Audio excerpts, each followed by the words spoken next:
100% PSG, on continue de parler évidemment de cette victoire 5-4 du PSG face au Bayern Munich. Bonjour Romain Bédouc. Bonjour François-Xavier, bonjour à Bon tous. alors bonne chance pour faire un débrief concis de la Non, mais rencontre, hein. Bonsoir, hein. non, non, mais c'est impossible. En fait, c'est Ouais. impossible. 5-4, quelle soirée de dingue, quel match de dingue, quelles équipes extraordinaires.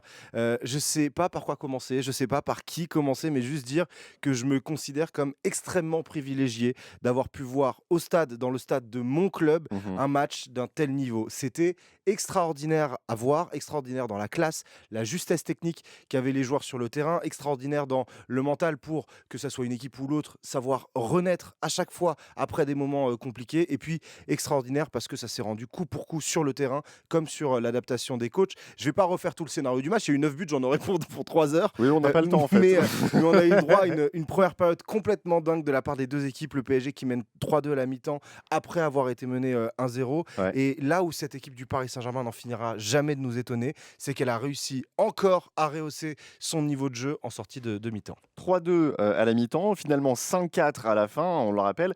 Le score, il est plutôt logique finalement. Il reflète un peu plus le duel équilibré entre ces deux équipes parce que c'est vrai que le score au terme de ce quart d'heure magique du PSG de la 46e à la 60e, moi je le trouvais un peu sévère pour le Bayern. On menait Mhm. 5-2 à ce moment-là en ayant maximisé nos opportunités et finalement le Bayern ils ont fait pareil pour rester en vie sur cette double confrontation parce que oui, rester en vie pourquoi? Parce que dans une semaine, Ah bah rebelote, oui, c'est reparti, hein. ça Eh repart ouais. entre les deux. J'aime souvent dire qu'une double confrontation en Ligue des Champions c'est 4 mi-temps.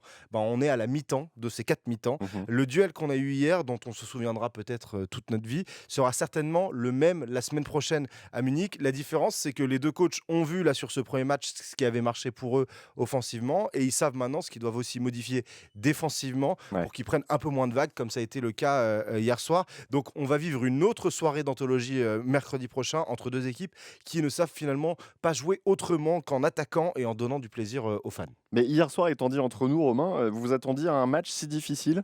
Je vais pas vous mentir, j'avais pas imaginé un 5-4 avec 2 équipes qui acceptent de prendre des buts de partout sans que ça conditionne leur manière d'attaquer, elles aussi. Mais j'entends aussi les regrets qu'on peut avoir parce qu'on a mené quand même 5-2, on a mené 3 buts et on finit qu'à +1. Mm. OK, mais la vérité, c'est qu'on parlait avant le match d'un duel magnifique, on parlait des 2 meilleures équipes du monde.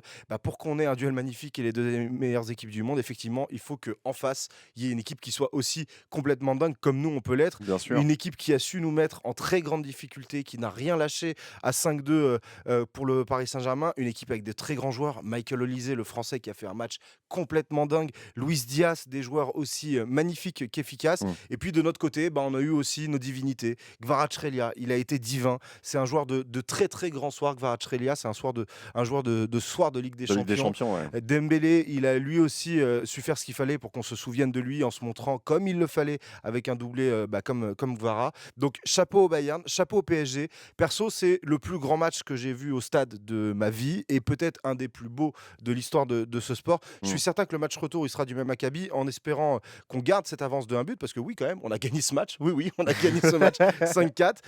Et je suis même prêt pour le match retour à m'amuser peut-être un peu moins. Ok, je m'amuserai un peu moins en tant que fan de foot si c'est pour assurer la qualif du PSG en finale. Et on saura ça évidemment mercredi soir prochain pour ce match retour, vous l'avez dit Romain, des demi-finales de Ligue des Champions. Mais avant ça, match de Ligue 1, c'est ce samedi à 19h au Parc des Princes face à Lorient. Un match à suivre sur l'antenne d'ici Paris-de-France, votre radio locale. Merci beaucoup Romain Bédouc.